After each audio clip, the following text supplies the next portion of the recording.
the tried and tested ways of working will continue, or do you think they'll develop in any way? I think for the most part they work at the moment because they work. You know, they're done a certain way at the moment because they work that way, and that works for most people.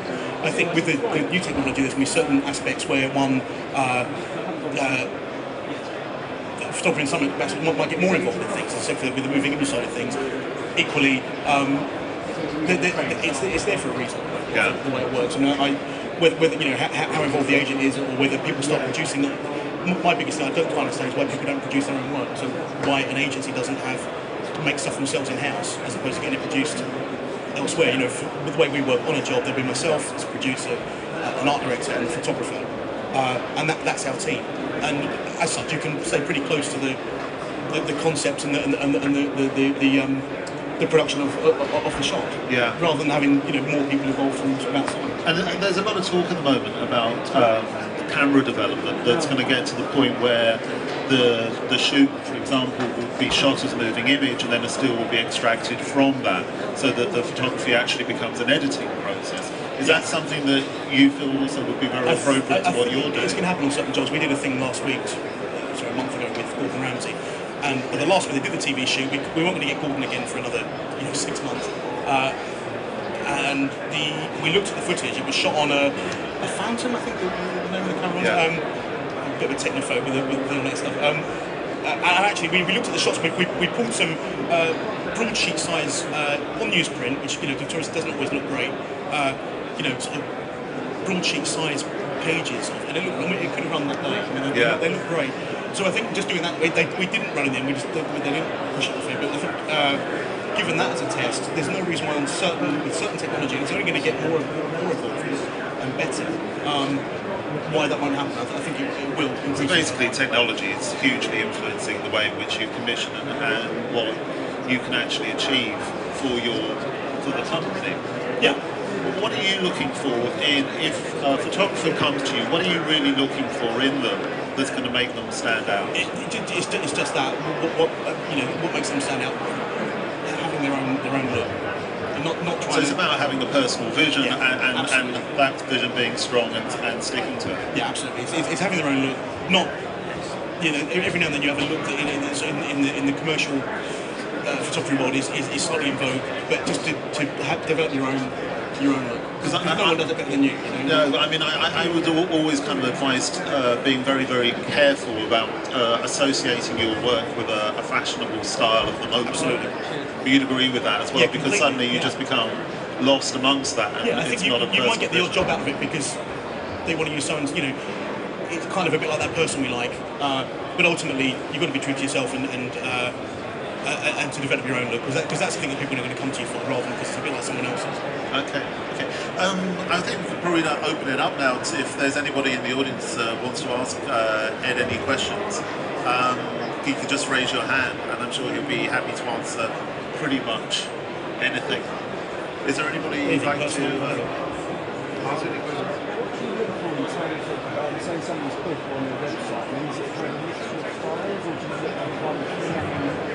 I think the gentleman just said what was Ed looking for in a portfolio? Was he looking for a selection of styles, or just one particular style? Is it that kind of a good idea to be a little bit kind of covering a lot of areas?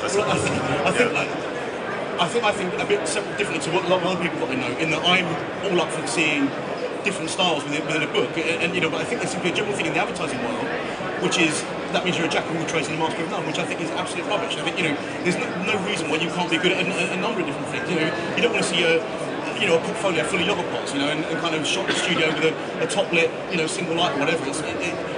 For me, if you can do various things and do them well, why wouldn't you do that? And why wouldn't you push yourself?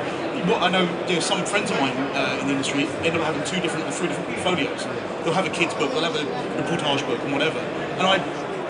And that's because that's what they're kind of being told. When they go to the ad agencies, that they'll say, "Love the kids stuff, but you do this other stuff." And it's not, well, you can do the kids stuff. You can see, you like that. So it's strange that they don't want to they're almost put off by a range.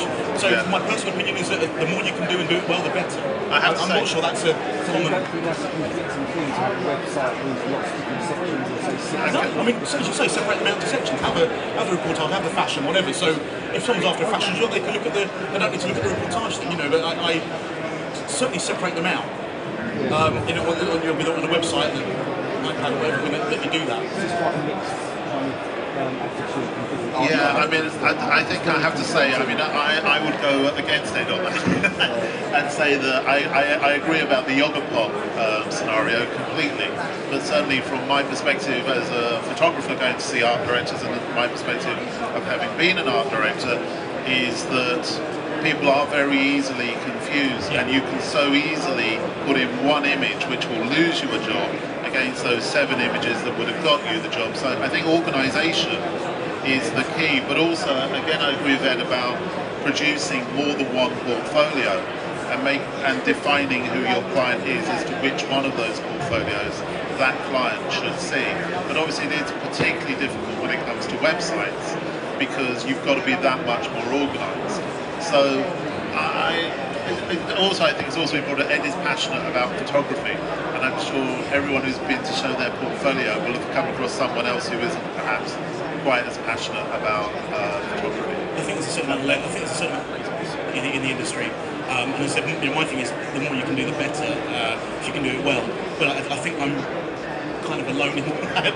I'm looking for a friend, but it seems to me that people, as Grant said, in most ad agencies, it tends to be, look, just show me the one thing I'm looking for.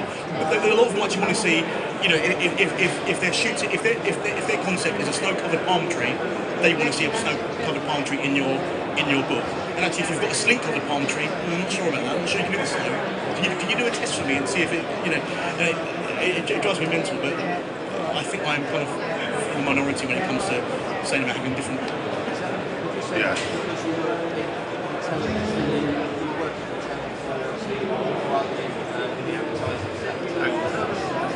The gentleman just asked if that was because Ed works for Channel 4 rather than in a straight advertising agency. Is that where we're going to? Yeah. It might be.